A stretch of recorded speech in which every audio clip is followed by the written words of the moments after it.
यापूर्वी या आठवड्यामध्ये दोनदा मी आपल्याशी संपर्क साधलेला होता. आता जवळपास महाराष्ट्राचा जर विचार केला तर राज्याच्या मुख्यमंत्र्यांनी कोरोना संदर्भात ज्या काही आपल्याला सूचना दिलेल्या होत्या त्याचा आता 1 आठवडा पूर्ण झालेला आहे. आणि प्रधानमंत्र्यांनी जे काही मार्गदर्शन केलेलं आहे तो कालावधी धरला तर एकंदर जवळपास 3 आठवड्याचा कालावधी आहे. त्यातले अजून 2 आठवडे आपल्याला जो काही सल्ला दिला आहे, जे काही मार्गदर्शन केलं आहे त्याची अंमलबजावणी करण्याची जबाबदारी आपल्या सगळ्यांच्यावर आहे. आणि संकट मोठं आहे. आणि आता जे माहिती मिळते, आकडेवारी दिसते ही कोरोना या संदर्भातले पेशंट याची संख्या वाढते असं दिसतं. त्याची लागण झालेल्याची संख्या जास्त दिसते. जमेची गोष्ट एकच आहे की लागण झालेल्या व्यक्तींना हॉस्पिटलची सेवा दिल्याच्या नंतर त्यातनं बरे होऊन घरी गेलेले नागरिकसुद्धा आपल्याला बघायला मिळतात. परंतु वाढती लोकसंख्या ही जसं म्हटलं तर चिंताजनक अशा प्रकारची गोष्ट आहे. विशेषतः पाश्चिमात्य देशामध्ये आपण इटली, अमेरिका, स्पेन या सगळ्या देशांच्या संबंधीची जी उदाहरणं बघतो ती अतिशय भयावह आहे. पण आपण त्या रस्त्यावर जायचं नाही हा आपला निर्धार असल्यामुळं जे काही सूचना आहेत त्या सूचनेची अंमलबजावणी आपण उत्तम रीतीने करूया. एक जमेची गोष्ट मग प्रधानमंत्री असेल, राज्याचे मुख्यमंत्री उद्धव ठाकरे असेल, उपमुख्यमंत्री अजित पवार असतील, आरोग्यमंत्री श्री टोपे असतील किंवा गृहमंत्री अनिल देशमुख असतील किंवा अन्न आणि नागरी पुरवठा करण्याची जबाबदारी ज्यांच्यावर ते छगन भुजबळ असतील किंवा वैद्यकीय महाविद्यालय संबंध राज्यातली ज्यांच्या नियंत्रणाखालीचे अनिल देशमुख असतील, हे सगळे सगळ्यांना अहोरात्र प्रयत्न करत आहेत. आणि त्याला महाराष्ट्राच्या प्रशासनाची साथ उत्तम आहे. त्याच्यामध्ये मुख्य सचिव असतील, आरोग्य सचिव असतील, विविध अधिकारी असतील आणि प्रामुख्यानं वैद्यकीय क्षेत्रातले सर्व अधिकारी, डॉक्टर्स, नर्सेस, कर्मचारी, सपोर्टिंग स्टाफ हे अहोरात्र कष्ट करत आहेत. आणि या लोकांना जो काही आधार द्यायचा, त्यांना मार्गदर्शन करायचं ते करण्याच्याबद्दलची काळजी घेत आहे. आणि म्हणून या सगळ्याचं आपण मनापासूनचं अभिनंदनच केलं पाहिजे. परंतु सर्वांची स्थिती बघितल्याच्या नंतर काही गोष्टीच्या बाबतीत थोडासा आपल्याला गांभीर्याने विचार करायची वेळ नक्की आलेली. एक तर ज्या काही सूचना दिल्या त्यातले काही लोक पाळतात असं दिसत नाही. अजूनही आपण रस्त्यावर काही लोक तरुण विशेषतः फिरतात असं दिसतं. दुर्दैवानं पोलिसांना त्यांच्यावर कारवाई करण्याचा प्रसंग येतो. ही वेळ पोलिसांच्यावर आपण आणूया नको. एकदा ठरलं ना की आता 2 आठवडे अजून आपण नाही बाहेर पडायचं म्हणजे नाही बाहेर पडायचं. अगदी मी सुद्धा माझ्या घराच्या बाहेर अजिबात पडलेलं नाही, कोणाला भेटलेलं नाही. जो काही सुसंवाद साधला तो दूरध्वनीमार्फत किंवा आत्ता आपल्याशी साधतो या माध्यमातूनच साधलेलं आहे. वाचन करणं, लोकांना जे जे काही ज्या ज्या भागातून प्रश्न येतात त्याची टेलिफोनवर माहिती कळते, त्यांना योग्य प्रकारचा सल्ला देणं, मार्गदर्शन करणं हेच काम मी अखंडपणाने या ठिकाणी करतो. पण हे करताना कोणाला भेटत नाही आणि बाहेर अजिबात जाण्याच्या संबंधीची जी खबरदारी घ्यायची, न जाण्याची, ती पूर्णपणानं पार पाडलेली आहे. एक गोष्टीच्या संबंधीची माझ्या कानावर तक्रार आली आणि ती तक्रार विशेषतः काही हॉस्पिटल्स, काही दवाखाने, डिस्पेन्सरीज ह्या काही वैद्यकीय क्षेत्रांनी बंद केल्या. कदाचित भीतीमुळे केलेले असतील. काही ठिकाणचे OPDमध्ये पेशंटला घेण्याच्या संबंधीचं बंद केलं. मला स्वतःला असं वाटतं की ही अतिशय गंभीर गोष्ट. एका बाजूनं राष्ट्रवादी काँग्रेस पक्षाचा जो डॉक्टर सेल आहे त्या डॉक्टर सेलमध्ये अनेक आमचे सहकारी रात्रंदिवस त्या ठिकाणी आपला डिस्पेन्सरी उघडी ठेवून लोकांची सेवा करण्याच्या संबंधीचा प्रयत्न करतात. अन्य अनेक ठिकाणचे डॉक्टर्स हे या पद्धतीचं काम करतात आणि दुसऱ्या बाजूला काही लोकांनी OPDच बंद केली किंवा पेशंटला घ्यायचं बंद केलं. हा विरोधाभास, हा काही योग्य नाही. आणि वैद्यकीय क्षेत्रामध्ये काम करणाऱ्या लोकांच्या एकंदर जी एक त्यांची प्रतिष्ठा आहे, त्यांच्याबद्दलचं रेप्युटेशन आहे, त्या सगळ्याला एक धक्का बसणारा अशा प्रकारचं आहे. तर माझं या सगळ्या वैद्यकीय क्षेत्रातल्या घटकांना आव्हान आहे की बाबांनो, आणखीन 2 आठवडे आपल्याला 3 आठवडे काढावं लागतील, कृपा करा आणि हे सेवा देण्याचं काम, वैद्यकीय सेवा देण्याचं काम थांबवू नका. कुठेही OPDला कोणाला नाही म्हणू नका. आपले दवाखान्यांचे दरवाजे हे बंद करू नका. आज त्याची अत्यंत गरज आहे. आज साधारणतः जो इतके दिवस बंद ठेवल्याच्या नंतर अनेकांच्या कुटुंबामध्ये दैनंदिन गरजा कुटुंबाच्या भागवण्याच्यासाठी अडचणी येतात. पण साधारणतः माहिती राज्यातली घेतल्याच्या नंतर थोडासा भाजीपाला आणि ग्रोसरी शॉप्स या संबंधीची माहिती, उपलब्धता ही करून देण्याची काळजी आज काही ठिकाणी लोक करायला लागले. विशेषतः आता माझ्या पाहण्यात आलं की मुंबई शहरामध्ये अनेक वर्षापासून संजय शेटे जे सहकार बांधाचे चेअरमन आहेत, त्यांच्या नेतृत्वाखाली सहकार बांधाच्या जवळपास 25 शाखा मुंबई शहरामध्ये आहेत. आणि आनंदाची गोष्ट ही आहे की या 25च्या 25 शाखा उघडलेल्या आहेत, सुरू ठेवलेल्या आहेत. मग त्या सगळ्या शाखेच्यामध्ये पुरेसा माल आहे. कुठल्याही मालाच्या संबंधीची कमतरता नाही. आणि त्यामुळे नागरिकांनी अशा सगळ्या संस्थांच्यामधून मालाची खरेदी करताना साठेबाजी करण्याच्या बद्दलची गरज नाही, कारण मालाची उपलब्धता ही आपल्याकडे भरपूर आहे. आणि जे जे या पद्धतीने खर्च करतात त्या सगळ्यांचं आपण अभिनंदन करूया. आणखीन एक गोष्ट माझ्या लक्षात आली की घर चालवायचं म्हटल्याच्या नंतर LPG सिलेंडर याची अत्यंत आवश्यकता असते. आणि हे घरोघर सिलेंडर पोचवण्याच्या संबंधीचे काम त्या क्षेत्रातले लोक करतात, त्यांनाही आपण अभिनंदनावरचे पात्र आहेत. मला असं वाटतं की आज खरी गरज असेल की जे सोशल डिस्टन्स पाळण्याच्या बद्दलची ती आपण करूया, गर्दी टाळूया, परस्परांशी संपर्क साधूया. आणि ही काळजी आपण 2 आठवडे आपण घेतली, आणखीन काही दिवस करावी लागली तर आपण त्याची तयारी पाहिजे. दुसरी गोष्ट अशी, यातनं आपण काही शिकलो का? मला स्वतःला असं वाटतं की आपण काही गोष्टी शिकलो आणि ते जे काय अनुभव आपल्याला घेतले हे आपल्याला इथून पुढच्या दैनंदिन जीवनात सुद्धा पाळावे लागतील. विशेषतः आपण जे काही आपल्या सवयी आहेत त्याच्यामध्ये काही बदल करण्याच्याबद्दलची काळजीसुद्धा आपल्याला घ्यावी लागेल. आता हे आरोग्यविषयक मोठं संकट आहे, त्यातनं आपण बाहेर काढण्याची काळजी घेतो आहे. पण मला स्वतःला असं दिसतं आहे की उद्याच्याला आर्थिक संकटसुद्धा आपल्या उंबरठ्यावर आहे. आज हे जवळपास सगळा कारभार बंद झाला, व्यवसाय बंद, कारखानदारी बंद, रोजगार बंद, शेतीच्या ॲक्टिव्हिटीज बंद, व्यापार बंद, उद्योग बंद. या सगळ्या बंदचा परिणाम एकंदर अर्थव्यवस्थेवर हा विपरीत होईल याच्याबद्दल काही वाद नाही. आणि म्हणून आपण स्वतःलाच या सगळ्या परिस्थितीला कसं सामोरं जायचं याचा विचार केला पाहिजे. आणि तो विचार करायचा असेल, मला स्वतःला असं होतं की इथून पुढचे काही महिने आपल्याला वैयक्तिक जीवनामध्ये अतिशय काटकसरीने राहण्याच्या संबंधीचा विचार करावा लागेल.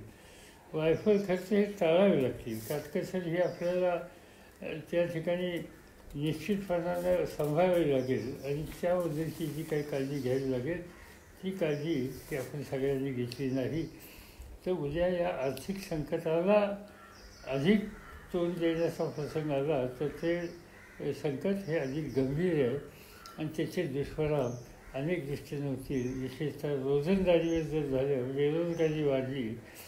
आता जाणकारांनी सांगितलं की दिवसाचा विकासाचा दर आहे तो अगदी 2% खाली येण्याची शक्यता ही जर स्थिती असली तर त्याचे दुष्परिणाम हे फार सहन करावे लागतील.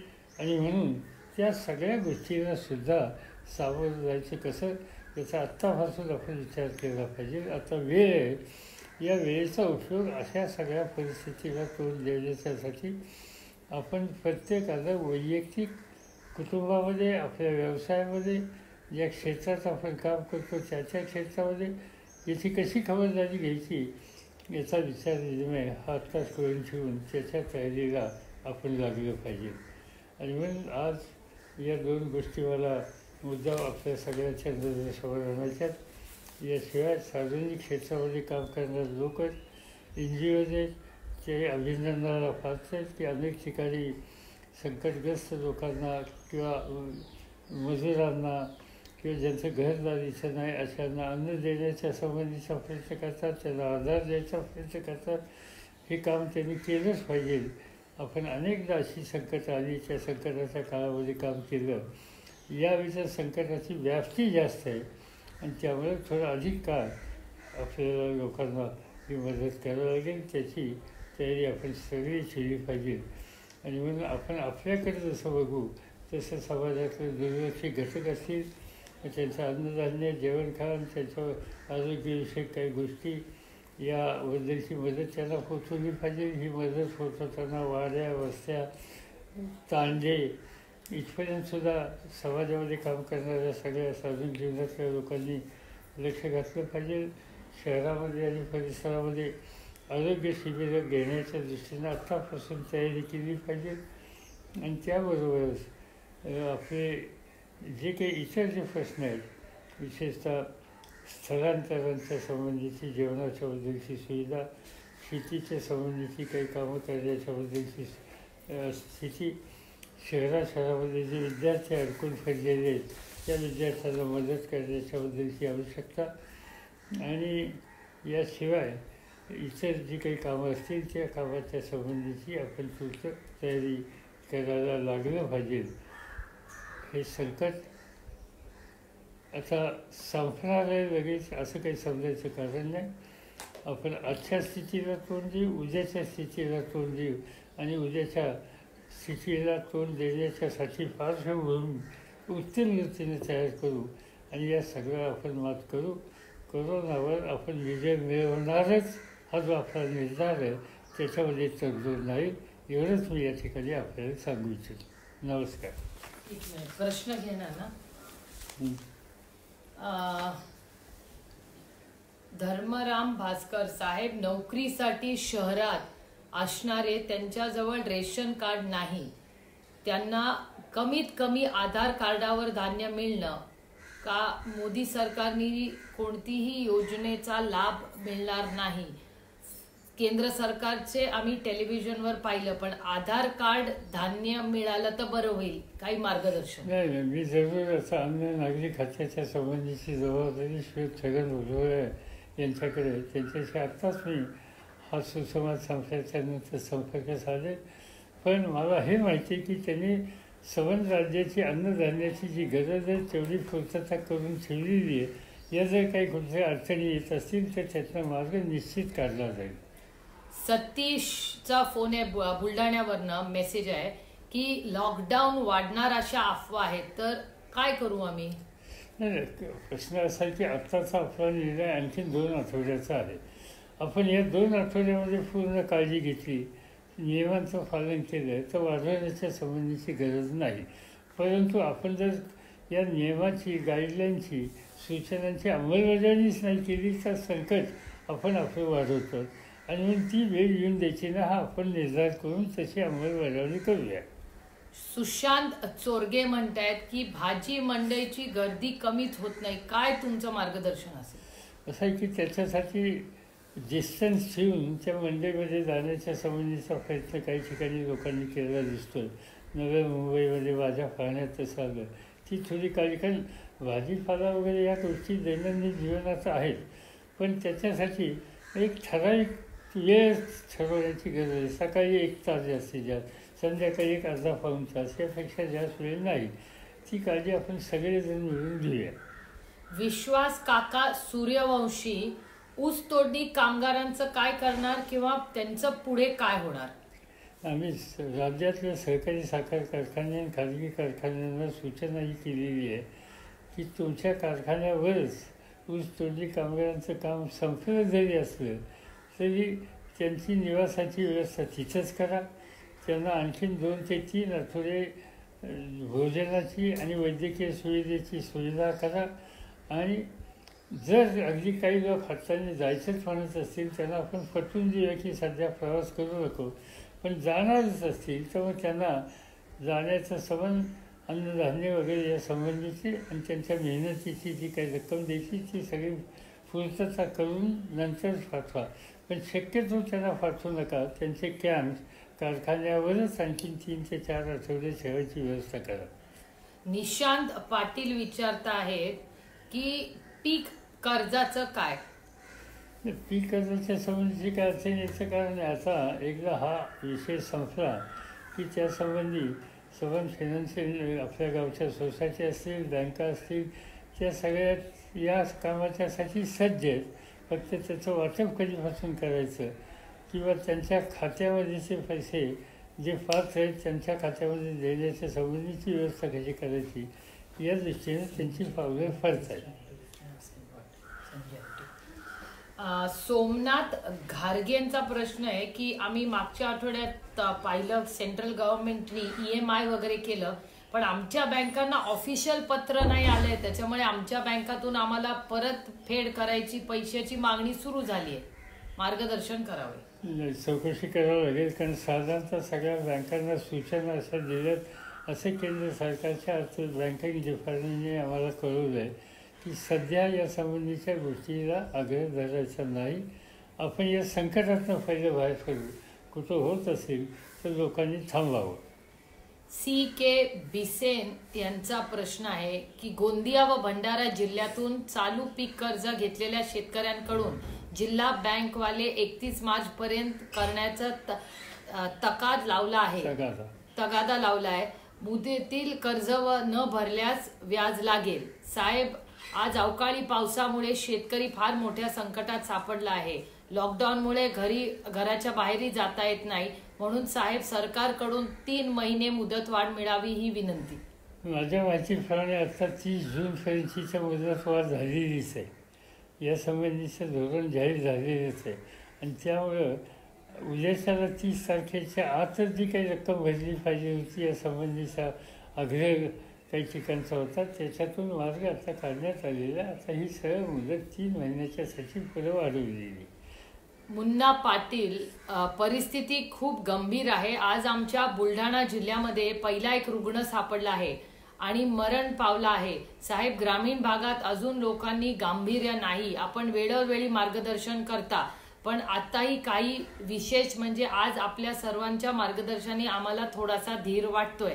तरी ग्रामीण भागासाठी आपण काही वेगळे 2 शब्द सांगू शकाल का, गावकऱ्यांसाठी काळजी घेण्यासाठी? आणखीन मी जे सांगतो ते समज महाराष्ट्राच्या सगळ्या जनतेला सांगतो, विशेषतः ग्रामीण भागातल्या माझ्या सगळ्या बंधू भगिनींना आग्रहाची विनंती आहे, बाबांनो, हे संकट फार मोठं आहे, त्याच्याकडे दुर्लक्ष करून चालणार नाही. आणि त्यामुळं या संबंधीचा जो काही मार्गदर्शन सल्ला जाणकारांच्याकडून होतं त्याच्यात तडजोड करू नका. एवढे 2 आठवडे 2.5 आठवडे घराच्या बाहेर पडू नका आणि जी काही काळजी घ्यायची ती घ्या. नाही तर त्याची किंमत ही आपल्याला फार द्यावी लागेल, पुढच्या पिढींना द्यावी लागेल. ते संकट पुन्हा येऊ नये याची आपण काळजी घ्या. विवेक कमलाकर, साहेब, रिक्षावाल्यांचा प्रश्न गंभीर होत आहे.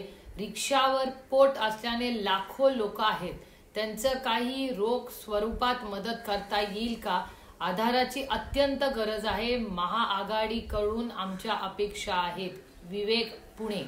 असं की हे रिक्षा घटक असो किंवा बाकीचे इतर ट्रान्सपोर्टचं काम करणारे अगदी बैलगाडीतनं छकड्यातनं जे काम करतात त्या सगळ्यांच्या समोरचं हे संकट आहे. आणि म्हणून ठिकठिकाणच्या ज्या NGOज आणि हे या लोकांना मदत करण्याचा प्रयत्न करत आहेत. याशिवाय राज्याच्या मुख्यमंत्र्यांनी कालच जाहीर केलेलं आहे की त्यांनी यासाठी आता जवळपास महाराष्ट्रामध्ये 1-2-250 ठिकाणी कॅम्प्स उघडायचे ठरवलेले आहे. ते जिथे जिथे कॅम्प्स असतील त्याच्यात सहभागी व्हा, तिथं भोजनाची व्यवस्था केली जाईल, आरोग्याविषयी मार्गदर्शन करून उपचार करण्याची व्यवस्था केली जाईल आणि आवश्यकता असली तर राज्य सरकारची हे कॅम्प्स वाढवण्याची तयारी आहे. पण तुम्ही यासाठी काही घाबरून जायचे कारण नाही, यातनं मार्ग आपण काढतो. विलोब पाटणकर, महत्त्वाच्या सेवा देणारे रुग्णालय, पालिका, सफाई, पोलीस इत्यादी कर्मचारी यांच्या कुटुंबांनाही सरकारकडून करोना विरुद्ध निशुल्क विमा कवच देण्याबाबत सकारात्मक विचार काही होऊ शकतो का? तो एक विचार सरकारच्या समोर आहे. त्यांना आधी आम्ही थोडी चर्चा त्याच्यात केली की काही इन्सेंटिव्ह द्यावं.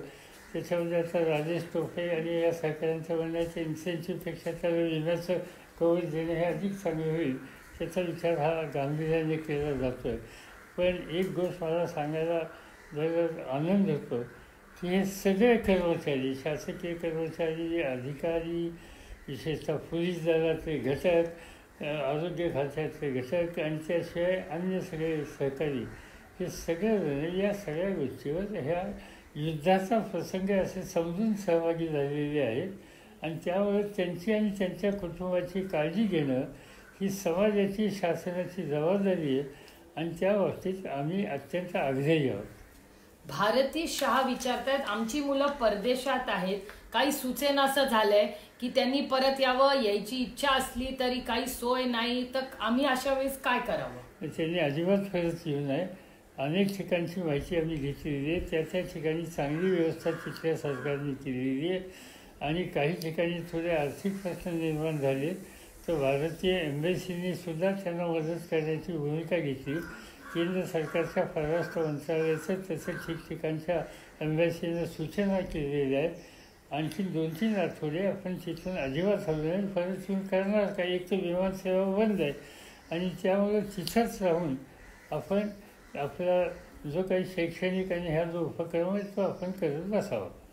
किरण मुखेंचा प्रश्न आहे की एअर कार्गो एक्सपोर्टरांचा की डिटेन्शन चार्जेस वगैरे जे एअरपोर्टला आम्ही भरतोय, आमचा सगळा माल अडकल्यामुळे एअरपोर्ट्सला, तो काही डिटेन्शन चार्ज काही थांबवता येईल का जोपर्यंत सुरळीत होत नाही? हा प्रश्न कोणी आतापर्यंत माझ्या नजरेसमोर आणलेला नाही, पण हा प्रश्न असू शकतो. जरूर त्या संबंधी ज्या विमानसेवा आणि विशेषतः ट्रान्सपोर्टर्स या संबंधीचं काम करणारे घटक आहेत त्यांच्याशी आम्ही संपर्क साधतो. जीवन रायते, नाशिकमध्ये व्यापारी खूप साठेबाजी करतायत, ह्याच्यावर काही मार्गदर्शन होईल का? असं आहे की हे संकट एवढं मोठं असताना त्याचा गैरफायदा कोणी घेणार असेल तर त्याची जबरदस्ती किंमत त्यांना द्यावी लागेल. राज्य सरकार अत्यंत समंजसपणाची भूमिका घेत आहे, परंतु समंजसपणाची भूमिका याचा अर्थ दुबळेपणा नाही. आणि म्हणून या परिस्थितीचा गैरफायदा कोणी घेत असेल तर माझी खात्री आहे की आघाडीचं सरकार त्यांच्या बाबतीत कठोर फाळण्याची पावलं टाकली जायची आणि त्याच्यात काही मागंपुढं राहणार नाही. माझी नाशिकमध्ये असं घडत असेल तर या सगळ्या मित्रांना आग्रहाची विनंती आहे की बाबांनो, हा प्रसंग नाही, यावेळेला सगळ्यांना मदत करण्याची भूमिका आपली आहे. साठेबाजी करू नका, काळाबाजार करू नका. यावेळेला ही कमाईची संधी नाही, यावेळेला लोकांना मदत करण्याची संधी आहे. अरविंद सावळे विचारतायत की विना अनुदानित उच्च माध्यमिक शिक्षकांबद्दल काही विचार करता येईल का? तर आता लगेचच त्यासमोर असं आहे की विना अनुदानित जे शिक्षक काम करतात अशा शेकडो हजारो शाळा महाराष्ट्रात आहेत. त्यांचा प्रश्न आहे तो आजच्या ह्या परिस्थितीमुळे निर्माण झालेला नाही. असे अनेक प्रश्न आहेत. पण आज प्राधान्य कशाला द्यायचं तर आज या परिस्थितीमुळे निर्माण झालेले प्रश्न आहेत त्याला प्राधान्य द्यायचं आहे. आणि त्यामुळे त्या कामात सध्याचं सरकारचं अधिक लक्ष राहावं अशी माझ्या सरकारची अपेक्षा आहे. रोहित दोडगे यांचा गोवंडीतून प्रश्न आहे की भाजीचा भाव वाढतोय, हे असं किती दिवस चालेल? असं अपेक्षा अशी आपण करूया की म्हणजे दोन्ही बाजूनी आहे. शेतकऱ्यांच्याकडून मला सारखं सांगण्यात येतं की भाव आमचे पडलेत, भाजीला कोणी मार्केट नाही, कोणी घेत नाही.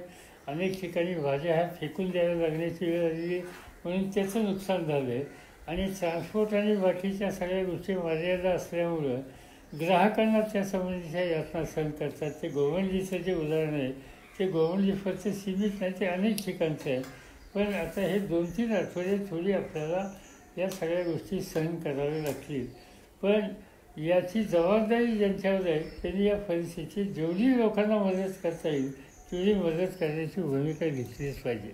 आमीनचा प्रश्न आहे की उलट सुलट व्हॉट्सॲपवर सेफ्टी किट असतील अशा गोष्टी कळत राहतात. काही कळेन असं झालंय की व्हॉट्सॲपवर येणाऱ्या कशावर विश्वास ठेवायचा आणि कशाचा नाही. मार्गदर्शन करावे. बेसिकली या संबंधीचं मार्गदर्शन करण्याच्या संबंधीचे जे जबाबदार लोक आहेत त्यांच्या सूचना आपण फाकून ऐका. सकाळ संध्याकाळ काही ना काहीतरी सूचना करत बसतात. त्यांना आता वेळ नाही, पण त्या वेळेचा दुरुपयोग कोणी करू नये आणि लोकांना कन्फ्यूज अजिबात करू नये. राज्य सरकार अधिकारी, जिल्ह्याचे अधिकारी हे जे या संबंधीच्या सूचना देतात त्याचा आपण स्वीकार करूया.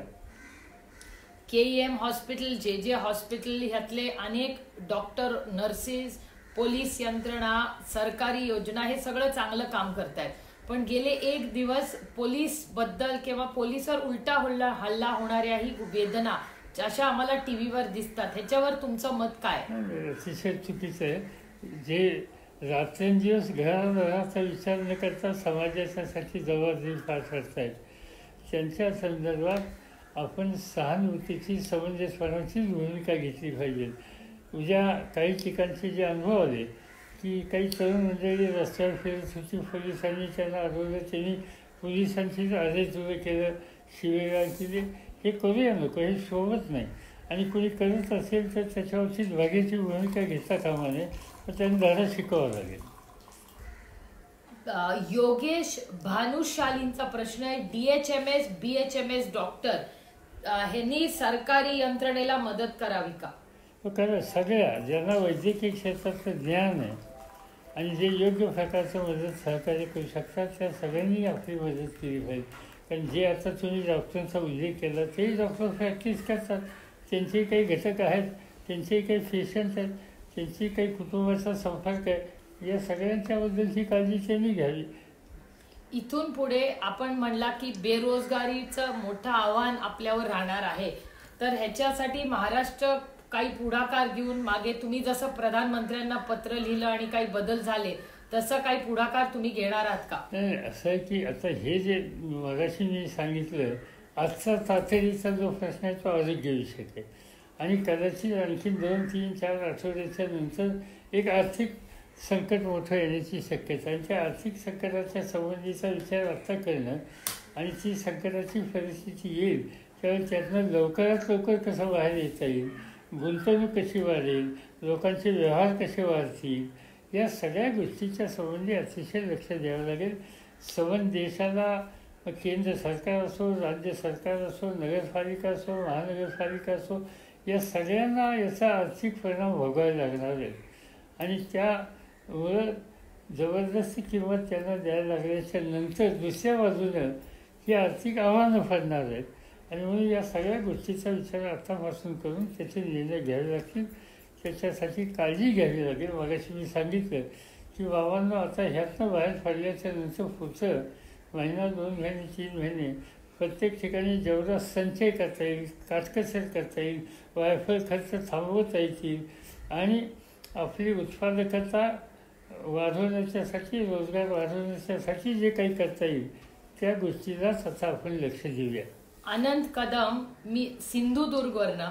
राज्यातल्या प्रत्येक जिल्ह्याचे प्रश्न वेगळे आहेत, तर काही सरकार जिल्हा वाईज पुढचं काही नियोजन करतंय का, आत्ताचं पण आणि पुढचं पण? मला असं दिसतं की प्रत्येक जिल्ह्यात जिल्हाधिकारी आणि अधिकारी यांना या प्रकारच्या सूचना राज्य सरकारने दिल्या, तिथे त्यांच्या लहानशा समित्या स्थापन केल्या. तिथे आता उदाहरणार्थ सिंधुदुर्गमध्ये गेल्याच्या नंतर आज त्या ठिकाणी आंब्याचं पीक उभं आहे आणि आता हा 7 वर्षाचे त्यांचं जे काही असेल साधन सामुग्रीचे आंब्याच्या पिकावर अवलंबून आहे. त्यामुळे त्याचा उपयोग कसा करून घ्यायचा, त्याचं मार्केटिंग कसं करायचं, त्याची निर्यात कशी करायची, या सगळ्या गोष्टी अधिक लक्ष दिलं पाहिजे. त्याशिवाय सागरी किनारा मोठा आहे.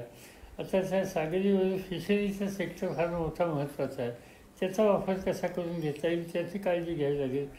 सिंधुदुर्गमध्ये तिसरा पर्यटन आहे. दुर्दैवानं या पर्यटनाला मोठा फटका बसायची शक्यता मला दिसते आणि म्हणून यातनं बाहेर काढल्याच्या नंतर पर्यटनाच्या व्यवसायामध्ये जे घटक असतील त्यांना कशी मदत करता येईल याचा विचार राज्य आणि केंद्र सरकारला विश्वासात घेऊन करावा लागेल. धाडोसा बनकर, नमस्कार साहेब. खासगी फायनान्स कर्ज संदर्भात काही विचार सरकारने केला आहे का? खासगी फायनान्सवाले खूप त्रास महिलांना देत आहेत, कृपया या संदर्भात काही विचार करावा.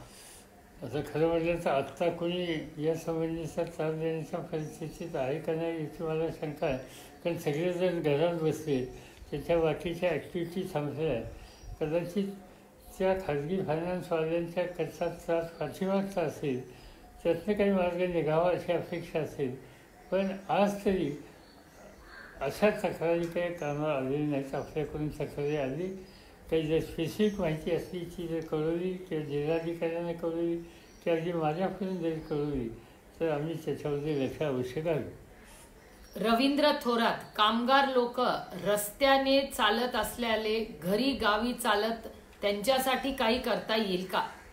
असं की आता कर्नाटक सरकारने त्यांच्यासाठी बसेस ठेवल्या. साधारणतः आपल्या सरकारची साधारणतः भूमिका अशी आहे की लोकांनी जाऊ नये, आहे तिथेच त्यांची व्यवस्था करावी. कारण त्यांच्या बाकीची जी काळजी घ्यायची ती काळजी घ्यायला एकत्र त्यांनी थांबण्यामध्ये अधिक उपयुक्तता आहे. आज बाहेर घरदार सोडून, कामाची जागा सोडून गावाकडे जायला जे लोक निघाले, गावाकडच्या लोकांनाही त्यांच्याबद्दलची चिंता आहे, याच्यातून काही रोगराई येईल का काय, आणि म्हणून शक्यतो हे टाळता आलं तर टाळावं. दीपक पाटील, साहेब, जळगाव जिल्ह्यातील केळी उत्पादक शेतकरी त्यांची केळी कोणत्याच व्यापाराला घेत नसल्यामुळे अडचणीत सापडले आहे. केळी आम्ही फेकून देत आहे. केळी उत्पादकांचा हा प्रश्न माझ्या कानावर आलेला. कालही मला काही लोकांनी सांगितलं आता केळीचा सीझन सुरू आहे आणि त्यामुळे साहजिकच आता मी स्वतः माझ्याकडे स्वतःची शेतीमध्ये केळीची बाग आहे आणि माझी केळी आता आणखीन एक आठवड्यामध्ये तयार होतील अशा परिस्थितीमध्ये. त्याच्या मार्केटिंगचा प्रश्न माझ्यापुढेसुद्धा आहे. दुर्दैवानं हा प्रश्न आहे, थोडं नुकसान सहन करण्याची वेळ आलेली आहे. आजच्या आज लगेचच्या लगेच काही करता येणार नाही, पण त्याला मदत करण्याच्याबद्दलचा आग्रह सरकारला करावा लागेल. मला आठवतं आहे की मी शेती खात्याचं काम देशाचं बघत असताना केळ्यांच्यावर, विशेषतः खानदेशामध्ये केळींच्यावर मोठा रोग आला आणि त्यातनं बाहेर काढण्याच्यासाठी आम्ही त्यांना काही आर्थिक मदत केलेली होती आणि त्याची आठवण लोक अजूनही ठेवतात. तशा प्रकारचं काम कदाचित करावं लागेल. त्याची माहिती आपण घेऊ. या क्षेत्रात यावल असेल, रावेर असेल किंवा त्या सगळ्या परिसराचे जाणकार जे केळी उत्पादक आहेत त्यांच्याशी संपर्क साधून काय करता येईल याचा विचार निश्चितपणाने करू आणि राज्य आणि केंद्र सरकारच्या नजरेला ते आणून देऊ. मधुकर काळदाते, ओला आणि उबर कंपनी से एक निवेदन है कि पार्टनर का सिक्योरिटी डिपॉजिट रिलीज की कर देने की का वक्त है ये. त्याची माहिती फारशी माहिती नाही, माहिती घ्यावी लागेल. तुम्ही त्यांना विनंती करू ना की पाठवून द्या, म्हणजे आपल्याला बघता येईल. काही जर असेल माहिती तर हे कळवा, आपण त्याच्यात लक्ष घालूया.